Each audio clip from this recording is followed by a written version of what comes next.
Alors, bonjour à tout le monde. Donc, on se retrouve aujourd'hui pour une nouvelle histoire.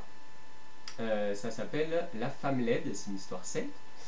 Et on part en fait, tout part en fait de la table ronde. Vous savez, la table ronde, c'est le groupe en fait de chevaliers avec à sa tête Arthur, le roi Arthur, très célèbre, pour avoir gagné l'épée Excalibur. Vous savez, cette épée fantastique. Et pour avoir surtout, le roi Arthur, il a consacré sa quête à la découverte du Graal. Le Graal, c'est la coupe qui aurait contenu le sang du Christ lors de sa crucifixion, et boire le Graal, le du Graal vous rendait immortel. Donc cette histoire, en fait, elle commence à la cour du roi Arthur. Ce jour-là, il y a une jeune femme en haillons qui se rend à la cour du roi Arthur en pleurs, et elle dit, voilà, roi, aidez-moi, mon frère est prisonnier, du méchant seigneur du coin, il faut absolument l'aider, s'il vous plaît. Donc le roi Arthur, il accepte d'aller aider cette jeune femme, donc il part pour le château en fait qu'elle lui a indiqué pour aller libérer son jeune frère. Et à mesure qu'il arrive près du château, il sent qu'il y a une atmosphère vraiment lugubre qui entoure tout cet environnement. Il fait sombre, la forêt est comme on dirait que les arbres sont comme des mains squelettiques. Bref, il y a une espèce d'atmosphère glauque qui se dégage de cet endroit. Et lorsqu'il arrive là-bas, il est pétrifié de peur, alors que lui, il n'a jamais connu la peur. Le roi Arthur, c'est vraiment le chevalier parfait. Et il arrive et il tombe sur le méchant seigneur. Et il est tellement pétrifié de peur qu'il n'arrive pas à le combattre. Il est plutôt, il tombe de son cheval, il se retrouve à genoux et tout. Il commence à lui implorer son pardon et sa pitié. Et c'est alors que le chevalier noir lui dit ah, mais je suis le serviteur de la fée Morgane, ta pire ennemie, d'ailleurs, regarde, la voilà arriver. Et là, en fait, Arthur s'aperçoit que la fée Morgane, elle s'était transformée en la jeune fille en pleurs qui était venue voir à la cour. Et donc, il comprend qu'il a été piégé. Donc, à ce moment-là, en fait, Arthur lui dit bah, vous allez me tuer, c'est ça, vous allez me tuer maintenant. Et la fée Morgane il dit non, non, je vais pas te tuer, ce serait trop facile, je vais te faire un peu souffrir. Je vais te confier une quête. Il faut que tu, il faut que tu trouves ce que les femmes désirent le plus au monde. Tu as 1 an pour trouver. Si au bout d'1 an tu reviens sans avoir trouvé la bonne réponse, tu mourras à petit feu.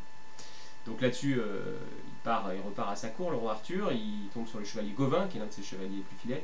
Il lui explique l'histoire. Et Gauvin lui dit oh, allez, laissez-moi, je vais aller régler ce compte, le compte de ce chevalier, de ce seigneur et de cette fée Morgane maléfique. Et Arthur lui dit non, non, non, non, non, non, j'ai donné ma parole, j'irai chercher ce que les femmes désirent le plus. Donc ils partent tous les deux dans son territoire pour essayer de trouver ce que les femmes désirent le plus. Alors il y en a qui lui disent la richesse, d'autres la beauté éternelle, l'immortalité, le respect. Et il y en a même qui disent ce que les femmes préfèrent le plus, c'est la marmelade aux fraises. Enfin bon, il y a plein de réponses, toutes différentes finalement. Mais le roi Arthur, il sait dans son cœur que finalement il n'a pas trouvé la bonne réponse. Et alors un an plus tard, il se rend au château du Seigneur Noir, du Seigneur Sombre, il tombe en fait sur une femme qui est en train qui s'est arrêtée près d'un petit ruisseau pour voir un peu. Et au moment où elle se retourne, cette femme, il se rend compte que c'est une femme absolument d'une laideur absolument infernale. Alors là, vous la voyez, elle est représentée ici sur cette petite illustration. Elle est grasse, elle a les yeux qui regardent son nez, elle a un nez qui est enfoncé dans son visage, elle a des grosses joues avec une peau moche et tout. Enfin, elle a un quadruple menton. Enfin bon, c'est vraiment pas un canon de beauté, quoi, comme vous pouvez imaginer. Et cette femme, elle lui dit écoute, je connais la réponse à ta question et je te la donnerai, mais à une seule condition. Alors tu lui dis pas de problème, vas-y, dis-moi. Eh bien, ce jeune chevalier là, d'ailleurs on le voit là, le Gauvin, il est très beau, il est blond, il a les yeux bleus, il me plaît beaucoup. J'aimerais l'épouser. Alors Arthur dit non, non, non, c'est pas possible. Puis Gauvin il dit non, Seigneur, mon Seigneur, si cette jeune femme peut vous aider, je l'épouserai. Donc, là-dessus, Gauvin donne sa parole à la jeune femme laide, et donc, en fait, Arthur part voir le Seigneur Sombre, et lui dit écoute, les femmes, ce qu'elles veulent le plus, c'est d'en faire qu'à leur tête, et de soumettre les hommes à leur volonté. Voilà.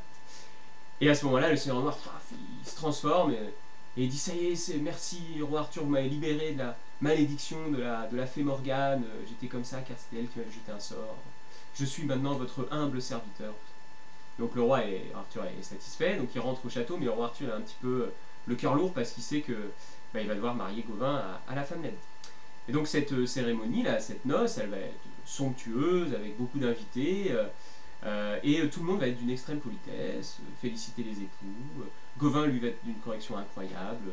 À chaque fois que sa femme tombe de table, parce qu'en fait elle se goinfre et elle agresse partout, elle se boit, elle devient ivre, enfin à chaque fois qu'elle tombe, Gauvin va la relever et l'appeler madame, ma chérie, tout ça, enfin, il est très très poli. Quand elle sort une grosse blague pourrie et tout le monde rigole, enfin vraiment tout le monde est très très poli. Elle appelle Arthur ma petite verrue, enfin, c'est assez cocasse. Et le soir, donc ils se retrouvent tous les deux dans leur chambre. Hein. Et là, Gauvin il dit écoutez madame, ça va pas être possible, je peux pas vous épouser là, je peux pas, regardez-vous, vous êtes horrible. Et puis vous êtes vous êtes moche, vous êtes vieille, et en plus vous êtes même pas noble, je peux pas. Et là la vieille femme elle regarde, elle dit mais Gauvin, je suis vieille, oui, mais ça veut dire que j'ai de l'expérience et la discrétion de l'âge. Ce sont plutôt des qualités, non? Et puis, vous dites que je suis vilaine, je suis laide. Mais au moins, vous n'aurez pas à craindre de prétendants me concernant. Je ne risque pas d'être courtisé par un autre homme. Et vous dites que je ne suis pas de noble lignage, mais Gauvin, vous êtes snob. Voyons, est-ce que la noblesse vient avec la naissance? Non, la noblesse vient avec la qualité des gens. Les gens sont nobles au fond d'eux, pas parce qu'ils sont nés nobles. Et là, Gauvin, il réfléchit et il dit, mais elle a complètement raison, c'est moi qui étais odieux. Alors il lui dit, écoutez madame, vous avez raison, j'étais odieux, acceptez, si vous vouliez accepter mes excuses, j'en serais comblé, et devenir, effectivement, je serais ravi d'être votre homme pour le reste de mes jours. Et là, la femme a dit, alors viens près de moi, Gauvin. Et Gauvin, il s'aperçoit que la voix, elle a changé. Et il se retourne et il tombe sur la jeune femme laide, elle a changé son apparence, elle est devenue une femme splendide, magnifique, très belle, très jeune. Et elle lui dit, bah, écoute Gauvin, c'est la fée Morgane qui m'avait jeté un sort, je suis la sœur du Seigneur Sombre, il nous avait jeté un sort tous les deux, et je ne pouvais être délivré que si un homme avait le cœur pur et honnête pour m'épouser volontairement et sans contrainte.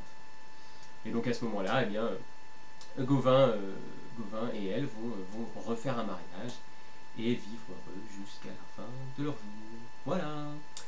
Allez, à la semaine prochaine pour une nouvelle histoire.